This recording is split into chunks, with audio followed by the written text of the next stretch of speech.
Nagkukulong daw ngayon sa kanyang condo unit ang aktor na si Dominic Roque matapos ang kanilang hiwalayan ni Bea Alonzo. Sa Showbiz Update blog ng talent manager at showbiz columnist na si Ogie Diaz, sinika nito na base sa kanyang source ay madalas daw magkulong sa kanyang condo si Dominic at dinadalaw na lang ito ng kanyang mga magulang at pamilya.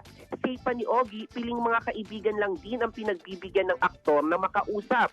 Sinabi naman ni Ogie Diaz na inuupahan lang pala ni Dominic ang nasabing condo unit na umano'y pag-aari raw ng isang napaka-controversial na politiko kaya marami ang nagtataka kung ano ang kapasidad ng aktor para mabayaran ang renta nito. Pero giit ni Ogie na malaki ang kinikita ni Dominic sa kanyang sariling production house business bukod sa pagiging artista, model at endorser. Pinabulaanan din ni Ogie ang chismis na si Bea ang nagbabayad sa mga travels nila ni Dominic dahil galante raw ang aktor sa aktres. Dagdag pa ni Ogie na base rin sa kanyang source na ang halaga ng singsing na ibinigay ni Dominic kay Bea ay nagkakahalaga ng 3 milyong piso.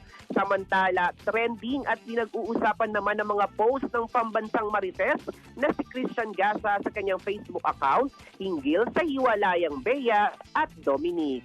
At yan ang entertainment news na nag-iisang Diyosa sa balat ng radyo. Ako si Diyosa yan sa Top Parliament.